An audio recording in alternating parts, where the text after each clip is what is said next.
Continuando con la clase número 14 del capítulo Presas de tierra, vamos a ver los criterios de falla que se presentan en las presas de tierra. Primero, la falla por rebase de la cortina. Esta falla es una falla catastrófica que, de ocurrir, termina erosionando el talud de aguas abajo de la presa de tierra. Este fenómeno está bastante bien explicado en Middlebrooks 1953. La falla por rebase de la cortina se me produce por dos fenómenos. Uno, la insuficiencia hidráulica del vertedor de excesos, algo que es sumamente controlable. Deberíamos tener un fallo en las predicciones hidrológicas para fallar en el dimensionamiento del vertedor de excesos. Pero es una falla que no es muy común porque nosotros tendremos que tomar todas las previsiones del lado de la seguridad para no fallar en esto de aquí, porque eso me generaría una falla catastrófica en mi presa de tierra. Como segundo, se me puede producir por un asentamiento excesivo de mi cortina de la presa, pero siempre y cuando yo haya asentado mi presa sobre algún material que sea compresible. Bueno, eso también es bastante controlable al momento de que yo hago la investigación geotécnica de mi presa, e inclusive en el caso que se diese esto de aquí, yo podría hacer una evacuación de las aguas, del nivel de aguas emergente por mi vertedor de excesos y hacer un recrecimiento de la corona de mi cortina de la presa. Elevar la cota de la corona de la cortina. Bien, como segundo criterio de falla en presas de tierra, puedo tener un fallo por sifonamiento mecánico o lo que se llama tubificación. Esta falla de aquí también es catastrófica en el caso que se dé. ¿Y la tubificación qué es? Es el arrastre de las partículas en el sentido del flujo y me terminan ocasionando un tubo que atraviesa toda la cortina de la presa. Evidentemente, si se me hace un tubo o un canalículo en mi presa, eso podría terminar haciendo un boquete y terminar haciendo que colapse mi presa de tierra. Ahora bien, ¿cómo yo puedo controlar la tubificación?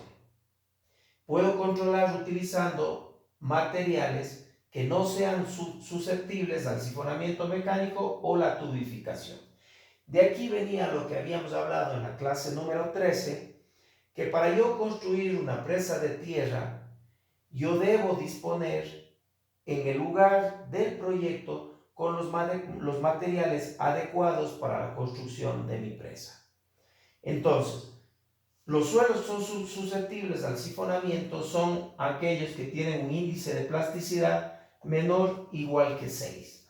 Entonces, si en el sitio del proyecto yo tengo materiales de estas características, eso dificultaría muchísimo la elección de la construcción de un proyecto con una presa de tierra.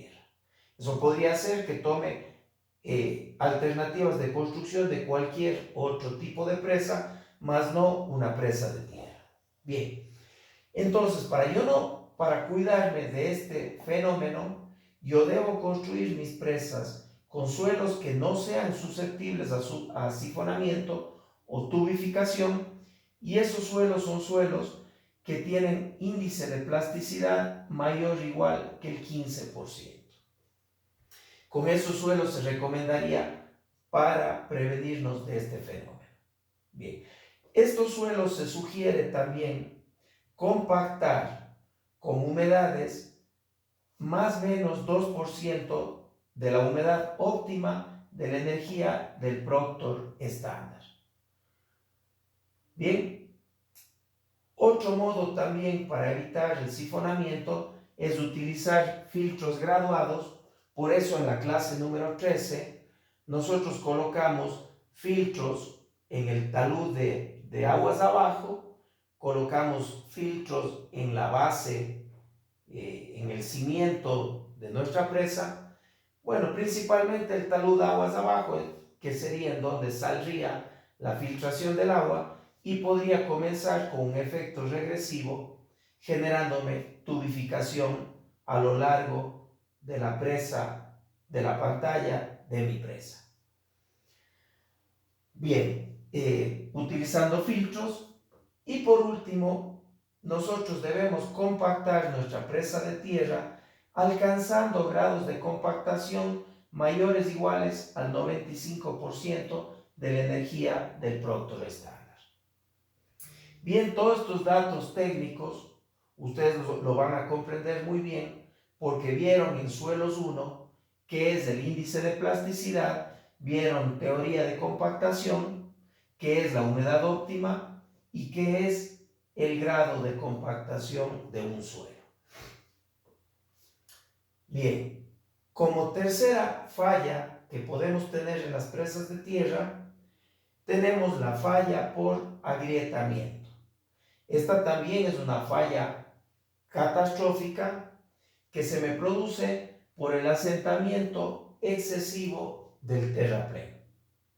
Bien, como veníamos diciendo, este fenómeno del asentamiento excesivo del terraplén se me produciría si es que en el cimiento de mi presa yo tengo suelos colapsivos, suelos extremadamente blandos, pero como hablábamos en la clase número 13, inclusive al momento de la construcción, cuando yo haga la excavación de mi dentellón de la presa, que es una excavación que bordea los 5 o 6 metros de profundidad, inclusive en ese momento los constructores van a poder chequear el suelo de cimentación de su presa y poder concluir de que no están en suelos colapsivos, en suelos extremadamente blandos, como para que se pueda producir el efecto del asentamiento excesivo de mi terraplén. Bien, otro modo con el cual yo evito el agrietamiento es con el material que yo construyo la presa. Como desde el inicio dijimos, tienen que ser materiales aptos para yo poder tomar la alternativa de hacer una presa de tierra. Suelos para construir mi presa que no se agrieten deben tener un índice de plasticidad para que no se agriete la presa. Fíjense aquí, esto no está bien. Esto no está bien. Esto es mayor o igual. Bien.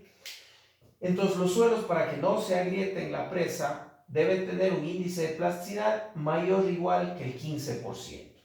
Al igual que acá, con este tipo de suelos yo prevengo el sifonamiento y también prevengo los agrietamientos. Porque yo necesito suelos de carácter plástico para poder construir mi presa. Estos suelos plásticos yo los debo compactar con una humedad más o menos 2% de la óptima del Proctor estándar, al igual que acá. Y el grado de compactación que yo debo alcanzar debe ser mayor que el 95% de la energía del Proctor estándar, según lo expuesto por Scherer en el año de 1963.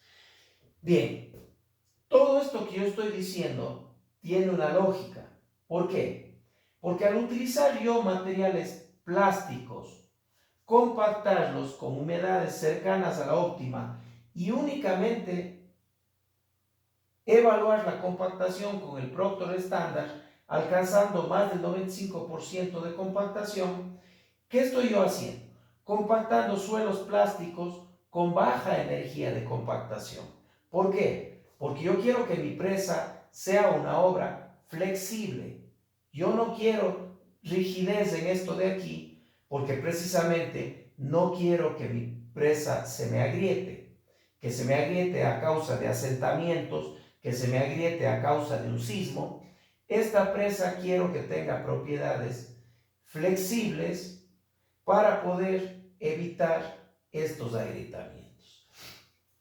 Entonces, en el sitio del proyecto yo debo tener suelos plásticos con índice de plasticidad mayor o igual que el 15% y debo compactar con bajas energías de compactación para tener una presa de tierra eficiente. Bien, una cuarta falla que yo puedo tener es una falla por deslizamiento de taludes. Evidentemente, si se me desliza un talud, es una falla catastrófica, pero afortunadamente todo lo referente a estabilidad de taludes es lo más estudiado. Como nosotros estudiamos el método de Fellenius, dejamos expuesto que hay el método de Jambu, el método de Morgenstern-Price, el método de Lowe y Carafial, etcétera, etcétera, etcétera. Bien, por ventaja esto es catastrófico, pero es lo más estudiado. Bien, otra característica del suelo que debería tener el suelo de cimentación de mi proyecto, para, en cambio, que el suelo no sea susceptible a fallos por deslizamientos de taludes, debe ese suelo tener un D50 mayor o igual que 0.06 milímetros. Como estudiamos en suelos 1, ustedes van a comprender muy bien qué es el D50. El D50 es que el 50% del material con el que construimos nuestra presa de tierra tenga un diámetro o un tamaño mayor o igual que 0.06 milímetros. Entonces yo quiero suelos que el 50% de mi suelo con el que yo construyo mi presa tenga un tamaño mayor que esto de aquí. Que no sean suelos muy finos, porque si ustedes recuerdan, las arcillas son partículas semejantes a 0.002 milímetros, a 2 micras. Entonces yo quiero suelos más grandes, yo no quiero suelos tan pequeños como es los tamaños de arcillas. Bien, con este tipo de suelos, entonces si yo tengo en mi suelo de fundación suelos con estos tamaños, con esta granulometría, con esta plasticidad, y yo le compacto con energías de compactaciones bajas, voy a obtener una presa de tierra eficiente. De no tener estos materiales de aquí en mi sitio de proyecto, mejor me voy por cualquier otra alternativa de presas de tierra. Ahora bien, con esto de aquí evito la susceptibilidad al deslizamiento de los taludes. Ahora bien, cuando yo calculo mediante algún método de estabilidad de taludes, por ejemplo el que ustedes ya estudiaron, el método de Fellenius, yo voy a chequear durante 3 etapas la estabilidad de mis taludes de la presa. En una primera etapa, durante la construcción de mi proyecto. Cuando estoy construyendo, alzando mi presa, puedo ya tener un deslizamiento de los taludes. ¿Por qué puedo tener un deslizamiento de taludes? Porque yo estoy compactando el suelo, pero ese suelo evidentemente se va a consolidar. Cuando el suelo se consolida, me va a crecer la componente de consolidación dentro de la presión de agua de poros del suelo. Si me crece la componente de consolidación, incrementa la presión de agua de poros y reduce los esfuerzos efectivos de la masa de suelo con el que estoy construyendo mi presa de tierra y disminuye su resistencia cortante, por ende puedo tener un deslizamiento de un talud. Por eso debo chequear la estabilidad durante la construcción de mi presa. En la segunda etapa, que también debo rechequear ya la estabilidad de los taludes, es durante la operación de mi presa. Porque cuando mi presa empieza a ser operativa, ¿qué quiere decir? Que ya tengo mi agua embalsada y ya se me ha establecido la red de flujo y hay una filtración a través del cuerpo de la presa. Si tengo filtración en el cuerpo de la presa, se me va a incrementar la componente de la presión de agua de poros de filtración y voy a tener una presión hidrostática, que también crecerá mi presión de agua de poros y por ende va a reducir los esfuerzos efectivos de la masa de suelo y puedo tener un fallo por deslizamiento de taludes. Debo chequear en estas dos etapas de construcción y operación de la presa. Y una tercera etapa en la cual yo debo chequear también la estabilidad de mis taludes es en una etapa de vaciado rápido. Por algún fenómeno como por ejemplo, si yo quiero dar un mantenimiento de mi presa o simplemente tengo un descenso rápido del nivel de aguas represadas en mi presa, voy a tener este fenómeno de vaciado rápido de la presa. Evidentemente, el talud que está expuesto a las presiones del vaciado rápido va a ser precisamente el talud que está en contacto con el agua, el talud de aguas arriba. Entonces yo debo chequear que este talud sea estable en condiciones de vaciado rápido de mi presa de tierra. Entonces, para yo garantizar que mi presa de tierra no falle por deslizamiento de taludes, yo debo efectuar cálculos de estabilidad de taludes en etapa de construcción, en etapa de operación y en una etapa de vaciado rápido de mi presa. Bien, y como quinto criterio de falla de la presa, voy a tener la falla por sismo.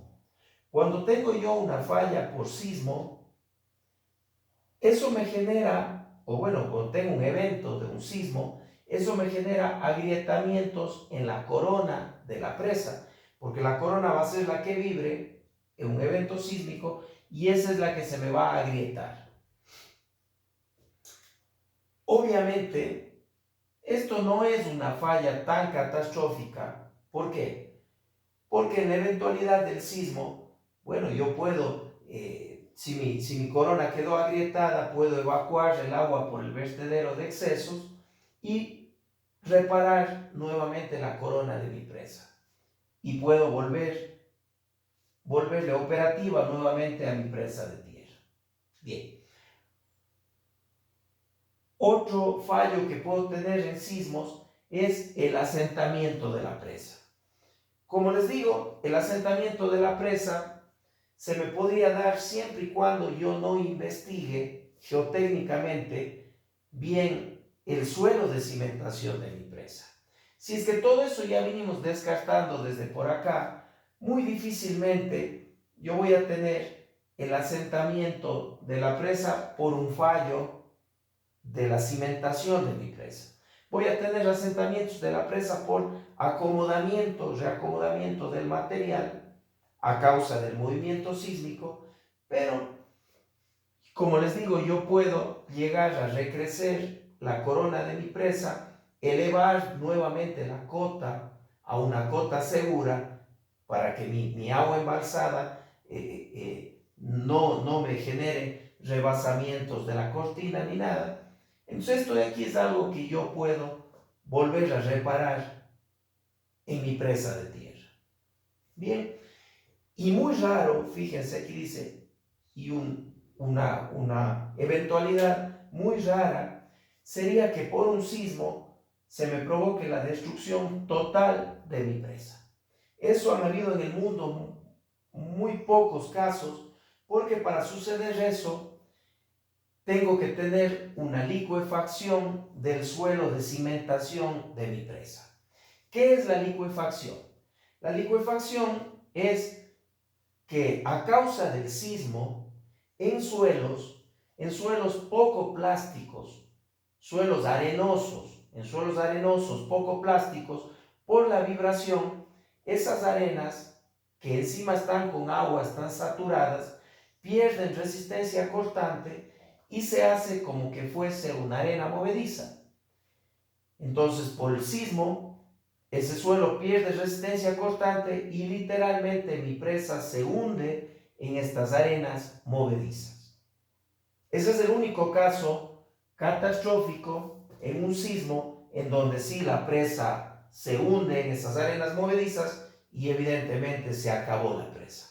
Pero como les decía, en la investigación del suelo de cimentación de mi presa, en la investigación que hago yo en el proyecto definitivo de la presa, ese suelo está muy bien investigado, el suelo donde voy a poner el cierre de mi presa.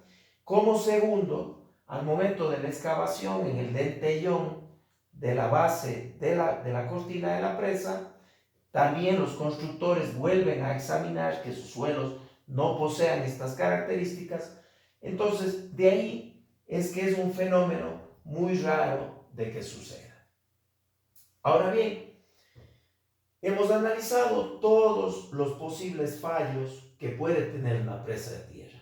Fallo por rebase de cortina, fallo por sifonamiento, fallo por agrietamiento, por deslizamiento de taludes y fallo por sismos. Aquí están algunas sugerencias de tipos de materiales, de tipo de compactación que yo debo usar y algunas sugerencias más para que cuando ustedes tengan que diseñar sus presas no se les produzca ninguno de estos fallos de aquí. Bien, como final les voy a dar los factores de seguridad mínimos exigidos por la norma española cuando yo quiero chequear el fallo por deslizamiento de taludes, con efecto sísmico y sin efecto sísmico. Bien, en etapa de construcción yo tengo un factor de seguridad de 1.2 cuando chequeo mis taludes, 1.2 sin sismo y 1.0 cuando tengo sismo. En cambio, durante la operación de la presa, yo tengo 1.4 sin sismo y 1.3 con sismo. Y cuando tengo fallo de un vaciado rápido, el factor de seguridad que yo debo chequear es 1.3 sin sismo y 1.1 con sismo, cumpliendo lo que dice la norma española para el chequeo de estabilidad de taludes en presas de tierra. Bien, entonces con eso en la clase número 13 que hablamos de las generalidades de las presas de tierra y en la clase número 14 todos los criterios de falla en presas de tierra para que tengan todos los cuidados pertinentes cuando les toque trabajar en un proyecto de estos. Con estas dos clases culminamos el capítulo número 14 de presas de tierra.